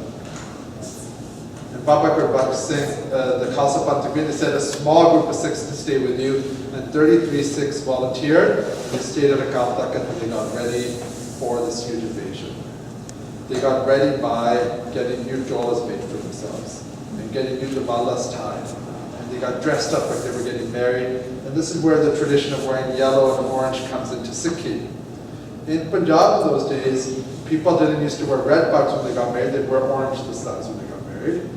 And they would sprinkle gis or saffron on themselves. It's a very expensive thing, it's a sign of celebration. So that day, they said, we know like this is a losing battle. Like, if there's 30 of us and there's 30,000 Afghanis, we're going to die. They got ready for death. In the same way they said, we are going to go marry death today. In the same way that Byan Singh talks about Satwan Singh, the same way Bhadeva Singh talked about it, they said the same thing. They got all dressed up like they were going to go get married. And they got ready to go out and fight. And here's a quote from Ratna Singh Pangu, Panth Prakash. Baba Gurmat said, Single, step forward and embrace Shahidi. If we step forward, our honor remains intact. If we step back, they will say we are retreating. So now go forward and give your hands. So they don't step back even once. So these 36, they managed to last 8 to 10 hours that day against this huge force. The Afghans kept sending people after them. They're shooting them from far away. They got shot dozens of times, each one of them. People had guns in, right? They were getting shot, they killed, they refused to back down. Finally, after hours of fighting, they died. Now, this is related to 84. Imagine how much more angry the Afghans were after Baba Gurmat did this. In some ways, people would say, just like with Baba Nelson, would say, why was he there in 84? Would it have been better if he left? It would have respected the institution. The Afghans were going to destroy Kaltaka no matter what, just like the Indian state was going to destroy Kaltaka no matter what. Our issue is not the bricks and mortar, our issue is the principle. We would rather the building be destroyed and us die protecting it than give it up freely to a foreign force. That's the sick response. But that's getting into another discussion. Here's a quote from the court historian of Ahmed Shah Durrani. These dogs were only 30 in number. This is an outside source again, just like the judge talking about them. They were not in the least afraid. They had neither the fear of slaughter nor the dread of death, and spilt their blood and sacrificed their lives for their guru. He said earlier, they're dogs. He calls them kafir, infidels. And then at the end, does anybody know what he says? He says, don't call them dogs, call them lions. So someone who's on our opposing side, our enemies talk about us with such respect because they're so inspired and amazed by how Sikhs live, how they die, sorry. I keep forgetting I made these slides. Here's Ahmed Shah Durrani, the Afghani king, responsible for some of the greatest massacres in Sikh history, and here's an old wood etching of the Barset complex. I don't know if people actually fished back in the day, but that seems a little weird. Those fish are really big too. I don't know what's going on. It's a cool picture though.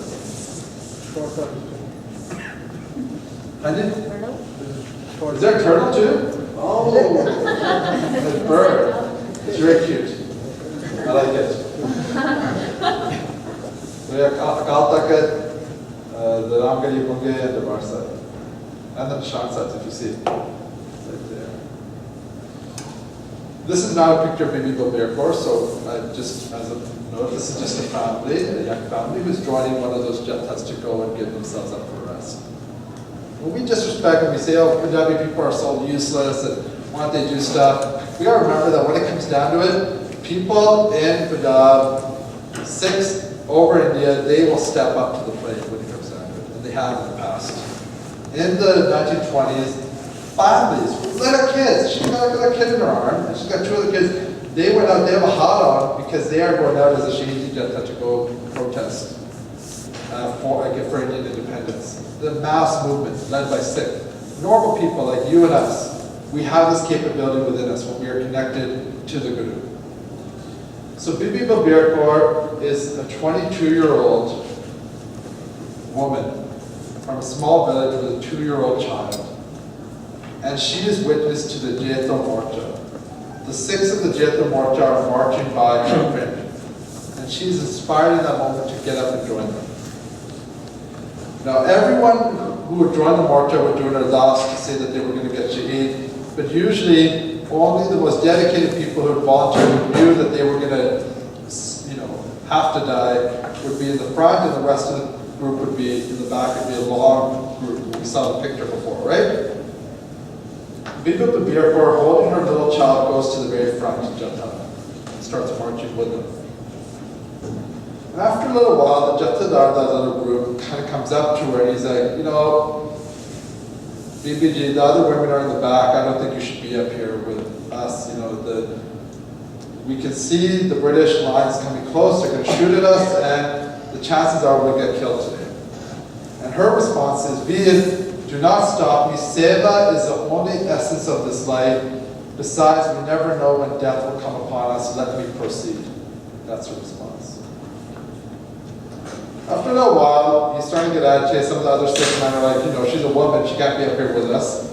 They go and they say to her again, her response is so incredible. She goes, I have also received Guru's Amrit. I shall consider my best if I too could accept Shahidi along with my brothers and reach Guru Gobind Singh Ji's court. Finally, after marching a little bit longer, he goes, you're holding a baby. Like, he looks at the baby, he's like, you're holding a kid. And Babir Kaur's response, you remember she's 22 years old, is, my child, this is what you want to point out, he too is Guruji's blessing, and if he can serve the path, what greater deed could be beyond this?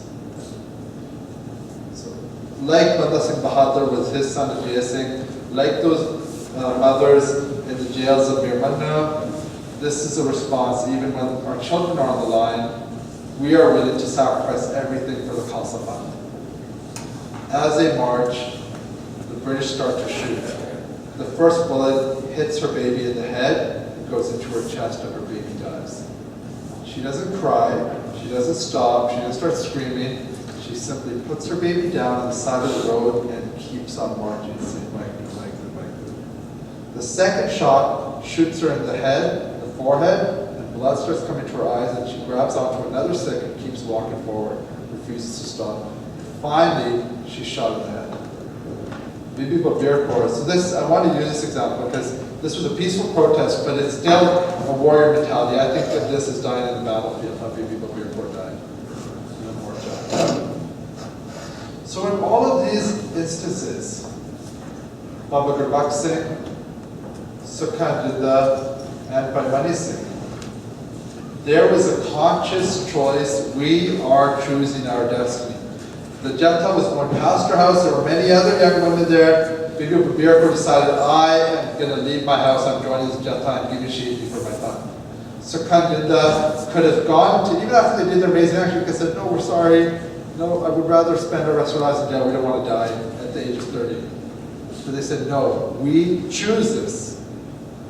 Baba Gurmat Singh, the rest of Khalsa Panth is leaving. They could have left too and fought another day. Said, no, we don't give up Akal Takht and we don't give up Harmandir Sahib that easily. We are staying here, we are fighting. Paimani Singh, he had a choice not to organize the Diwali, he had a choice to convert, he had lots of choices. He had a choice, even if he was going to get killed, why make it worse for himself? But they are all the masters of their own destiny. Guruji has given them Patshahi, and Patshahi doesn't erase these of you. And so this is where we're going to end off today. Oh, sorry, there's some other images of female Jathas fighting in the independence movement. These images, this is in front of Akal Takht. I think this one is later from Punjabi Subhatan, though I'm not sure. And we're going to be talking about now the source of inspiration, which is Guru Arjan Sahib Ji. And so Guru Arjan Sahib Ji is commonly called Shahida Das Sardaj, the Prince of Shaheeds, or the King of Shaheeds. And this is Gurdwara Dera Sahib, which is in Lahore, which commemorates a place where Guruji was tortured and killed. So if ever you go to Pakistan, try to go here. It's right next to Guruji Singh's castle. Mausoleum, right? Denali, right? Remember we said yesterday that the Guru never tells us what to do? The Guru shows us what to do. So if you're creating a revolutionarily minded people who stand up for the truth, who believe in equality, who speak for those who can't speak for themselves, it's inevitable that you're going to come into conflict with the powers that be. It's inevitable that you're going to have to suffer persecution. Does the Guru sit there and say, okay, Sikhs, get ready, you're going to have to die in the future, prepare yourselves? No. The Guru says, I will show my Sikhs how to give Gurmat. I will show my Sikhs how to give Shahidi. They can look at my example and be inspired by it. That is the love that Guruji has for Sikhs. Guru Arjan Shahidi, we talked yesterday about Guru Tegh Bahadur Shahidi, about the campfire a little bit, some of us. Guru Tegh Bahadur Shahidi, and we're not going to be talking about that today, was really a sacrifice for another people, a principle of human rights. But Guru Arjan Shahidi is for us, Khalsa Panth. It's one of the greatest gifts the Guru has given us. Again, these are just images that are created. What I like about this image is that I like the fact that Guruji is doing it himself. He is just like those other Sikhs. He is going up on the Tati Tabi. But this image is very inaccurate. he would have been naked. He would have been naked on that hot plate. Has anybody ever touched one of those old element stoves or a barbecue? What happens to your skin when you touch it? It kind of sticks to it for a second and it pulls away and part of it gets stuck to the element. You guys ever do that? When you're little? Guru Arjan sat on the hot plate for 5 days. And while he was sitting on the hot plate, burning hot sand was poured on his head. And then after hours of that, he was thrown into a cold river. And he went through this day after day. That's what our Guru went through. So this is the Shabd of Guru Arjan Sahib Ji's Pehla Marna Kabul Jeevan Ki Chhad Aas Ho Sapna Ki Rehn Ka To Aao Hamare Paas. So what is it? Aao Hamare Paas means come to my path, come to me.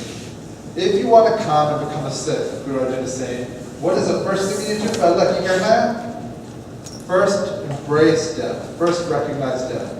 So death is not the end result of a Sikh life. Death is the first step of a Sikh life. Be intimate with death. Be familiar with it. Stop being scared of it. Death is something that is your friend. Then lose all attachment to your life. Then develop humility. Nimrata. Become the dust of people's feet. Develop humility. Then you can become a Sikh. How do you become a Sikh according to Guru Arjan? You embrace death. You become humble. You're a Sikh. That's Guru Arjan's definition. Basic definition of Sikhi. So Guru Arjan demonstrated this in a very real fashion when he got Shahidi.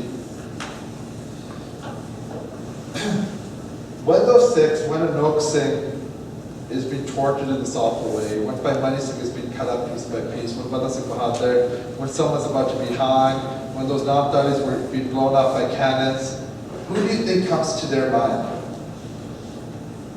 Their minds go to Guru Arjan Sahib. And in that moment, they think, my Guru was able to sit on a hot plate for 5 days. And what was his response? What was his response to sitting on his hot plate and being tortured?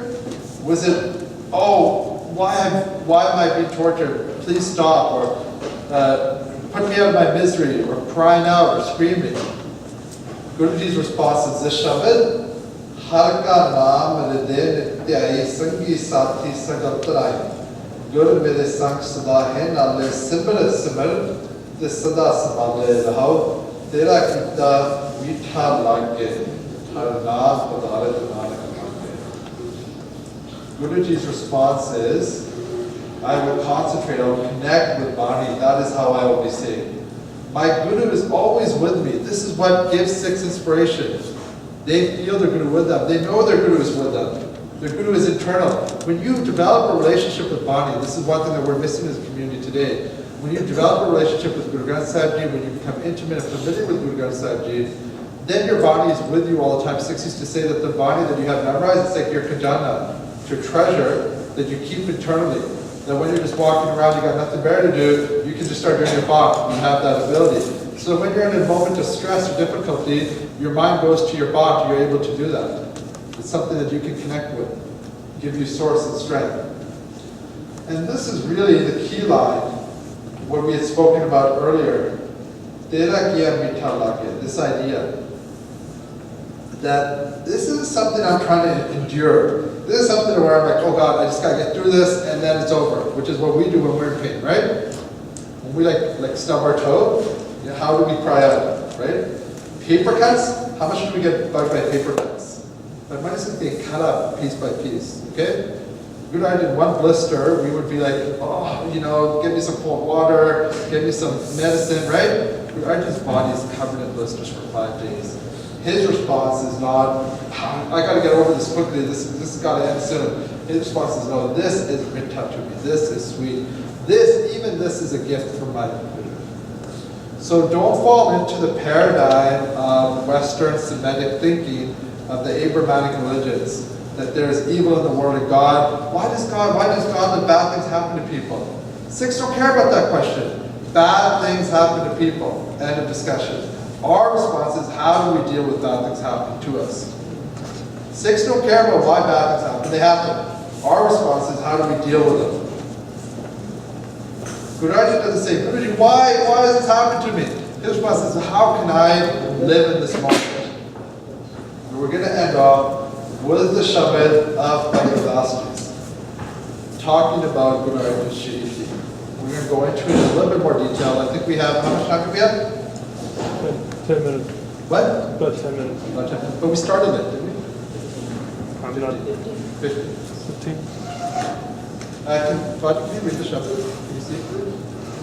ਵਹਿੰਦੇ ਗੁਰ ਦਰਿਆਓ ਵਿੱਚ ਨੀਮ ਕੁਲੀਨ ਹੇਠ ਨਿਰਵਾਣੀ ਦਰਸ਼ਨ ਦੇਖ ਅਵਰਿਓ ਭਗਤੀ ਅੰਦਰ ਜੋਤ ਸਮਾਣੀ ਸ਼ਬਦ ਸੁਰਤ ਮਿਰਗ ਜਿਉ ਈੜ ਪਈ ਚਿਤ ਅਵਰਨਾ ਆਣੀ ਚਰਨ ਕਵਲ ਮਿਲ ਪਵਰ ਜਿਉ ਸੁਖ ਸੰਪਟ ਵਿੱਚ ਰਹਿ ਜਹਾਨੀ ਗੁਰ ਉਪਦੇਸ਼ ਨ ਵਿਸਰੈ ਬਵੀ ਹੈ ਜੋ ਆਪ ਬਖਾਣੀ ਗੁਰਮੁਖ ਸੁਖ ਫਲ ਪਰਮ ਰਸ ਸਹਿਜ ਸਮਾਜ ਸਾਧ ਸਮਝਾਣੀ ਗੁਰ ਅਰਜਨ ਵਿਟੋਂ ਕੁਰਬਾਨੀ. The beautiful Shabad of Bhagavad and the metaphors used are so inspiring. He's talking about Guru Arjan's Shahidi, and he uses all these beautiful nature metaphors of animals. It's very peaceful, it's really comforting. It says, like a fish, so he's talking about the moment after the 5 days of torture, Guruji was thrown into the river, and Guruji's body failed him. It had been through so much, and Guruji simply slipped into the water and he died. His physical body died there. Guruji's body was never found. And so Bhagavad says, like a fish in the water, Guru Arjan Sahib has steadied himself in the water as his soul releases from his body. Meen Kuleen Hed Nirvani. This is like a patang, like a moth attracted to a fire. Guru Arjan's soul is just mingling into the soul of a Gurmat fighter. In India, or even here, people have calls that they do to like trick animals, So there's a special horn that hunters use in India, and they blow it, and the deer gets sort of lost in the headlights type of idea, where the deer is like out of it, doesn't know what's happening. And so Bhagavad says, like a deer who's in that state of mind, Guru Arjan is that state of mind. He is concentrated on Guru Shabad. He doesn't care about what's happening to his body. His mind is connected to Shabad. So these are all the qualities of a Shahid, of how Shahids deal with their physical pain, how they are able to exhibit grace, dignity, strength, courage, nobility, sovereignty. This is where it comes from. It doesn't come from physical strength. It doesn't come from being tough. It comes from a place of love and connection to a Gurmat fighter. That's very important. Fear pain. So these injuries, this fear that is this word we still use today in Punjabi, right? Fear pain, chit avarnani. So he didn't let these come in between his connection with a Gurmat fighter. These terrible injuries, they didn't impact his mind. So sometimes bees, when they go into flowers, the flowers close up overnight. And there's an evolutionary reason for this, so the bees don't cross-pollinate the same flower, but that's not the point. Guruji Bhagavad says that like a bee trapped in a flower, Guru Arjan was trapped, being tortured through the long night. But even in that moment, he remained at peace, connected. Sukh sampat vich rain bahani. Guruji has remained connected like a bee in the flower. And this is, I find, one of the most beautiful lines, Gur Upadesh na Visre, that the Guru is still teaching us even to the last moment. Why is Guru Arjan going through this Shahidi? Why is he being tortured? It is to give his sixth Upadesh. That Guruji, like a babiha, like a rainbird singing, never forgets that his main job is as our Guru to teach his Sikhs how to die with grace and strength. Guruji never ever forgets his Sikhs. And then Bhagavad says, Guru Arjan, the ultimate Gurmat. Where does Guru Arjan get his strength from? Where does Guru Arjan get his connection from? What's so amazing about Guru Arjan? His connection comes from where? His connection comes from us. Guru Arjan gets his connection from Gurmukh Sukh Phal Piram Ras Sej Samad Sad Sangha Jani. It's the Sad Sangha that is Guru Arjan's connection. So we, in ourselves, in the Bant, have a great power. We are the source of strength for our Guru, according to what Bhagavad is saying. Just as for the Sikhs, the Guru is the inspiration and strength. And in the end, Bhagavad says, my Guru is a sacrifice, but I am so amazed by my Guru that I want to sacrifice myself to my Guru. Guru Arjuna Vitrokarvani. That is the mindset of a Shahid. I am so in love with my Guru, I am willing to do anything. By Tadu saying, I'm willing to die, to not even have one robe, one hair broken on my head, I'm willing to lose my scalp. Baba Bir Singh's connection to the Khalsa Panth is so strong that even as other Sikhs are bombing him and killing him, he refuses to leave Guru Garsab Sazuri and continues to do Asa Divine Kirtan. This is a connection of a Sikh who is in love. So all of these Sikhs, what do they die with on their lips? They die with Bani on their lips. They die with Jankare on their lips. They die with Fateh, Akal. These are the things that they are dying with on their lips, connected to Akal Guru, connected to the Guru eternally. So this is why Shaheeds have been given such an importance. You guys just had Memorial Day here in America. So you have Memorial Day and Veterans Day. That's 2 days, right? In America. In Canada, we have Remembrance Day in November. Every single day is a Memorial Day or a Remembrance Day for Sikhs. Every time we do Ardas, we are honoring our Shaheeds. So for Sikhs, we remember our Shaheeds. They are so important to us because of the characteristics they have and because of the reasons they died. They died for telling the truth. Like Jaswant Singh Khalda, they died for fighting for justice. They died for protecting our institutions. They died for protecting our Panth. So we remember them for what they died for and for how they died, and that's why Shaheeds are given such importance in our religion. So people ask, this religion of Guru Nanak is all about peace and love. Why are you guys always going on about Shaheeds? Why do your langar halls have pictures of Shaheeds everywhere? It's a fair question, right? Are we a death-obsessed people? Do we care about death too much? It's the opposite.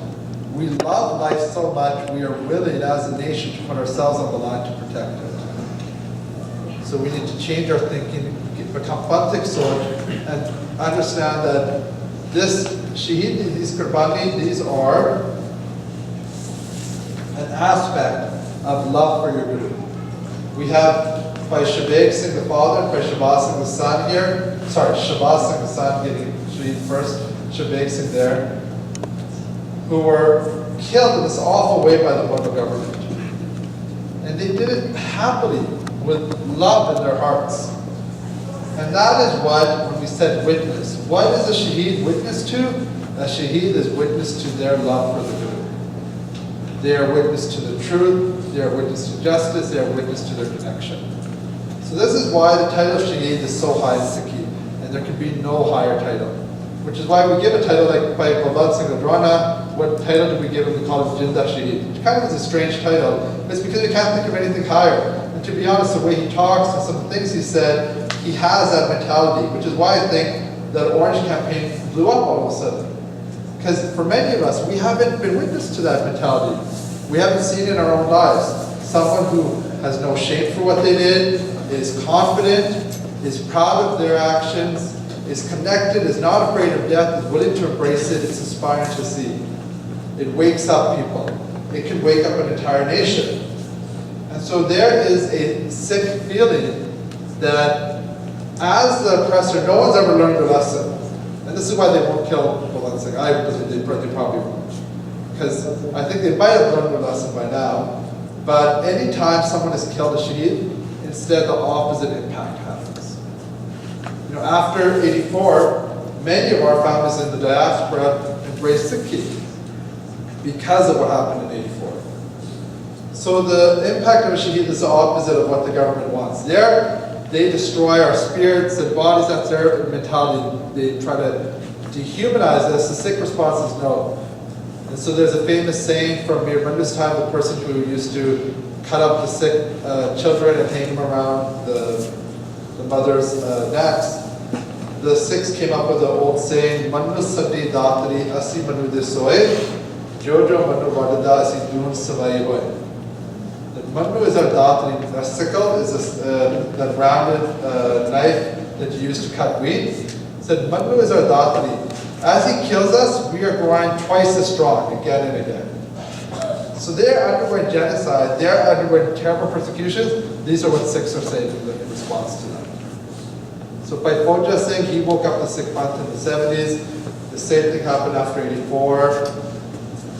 In the 1920s, after the Morche, Sikhs were awoken as a community again. They took control of our institutions.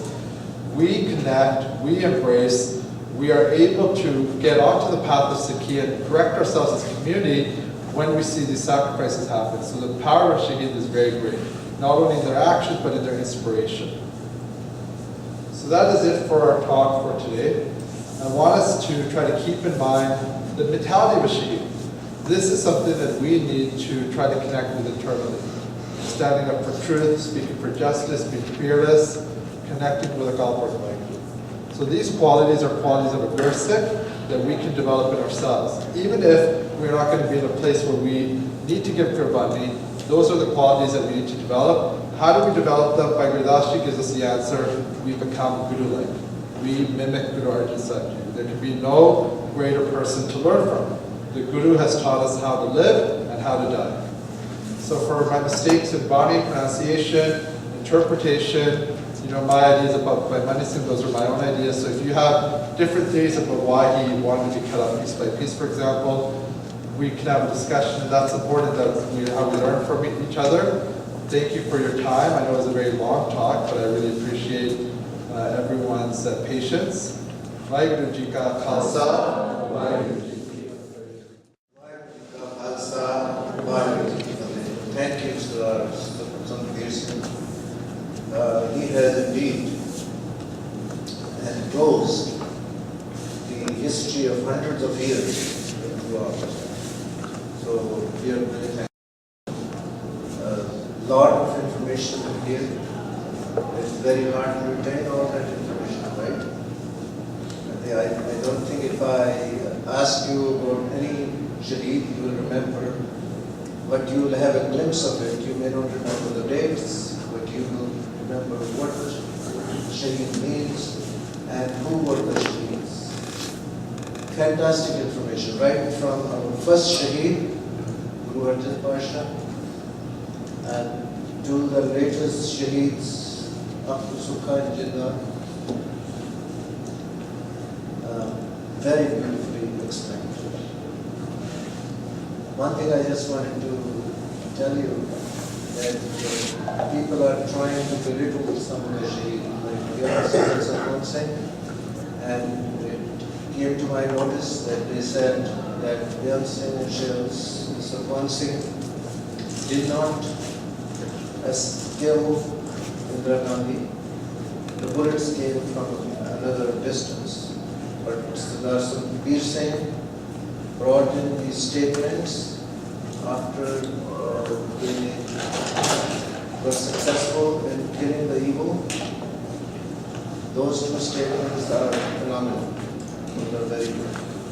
But I just wanted to ask him about the source of the statements, and if we know the source, we should preserve that source, because that's very important to prove that these Shaheeds were really Shaheeds, and they did it because they wanted to do it. But Anson's history is very clear that his interactions with his wife. Can you use the mic, Virji? And the statement Mike, of what Virji, can you use the mic? Sorry. The Byan Singh statements are actually very, they're easy to find. Just like by Fauja Singh, he was getting ready, and he was telling his wife that, be ready for what I'm going to do. So it's very clear. They've gone over. So we have a lot of sources. So there's these new conspiracy theories happening that people bring up, but those original sources where they said this is what we had to do, those are first-hand accounts that were reported to the media by the Indian commandos that actually arrested them on the scene.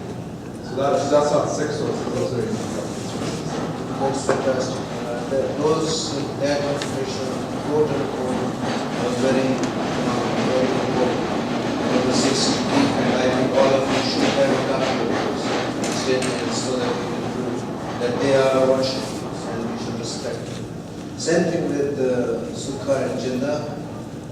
I was told personally by the editor of Tribune, Punjabi Tribune, that when he went to Rutgers, the judge,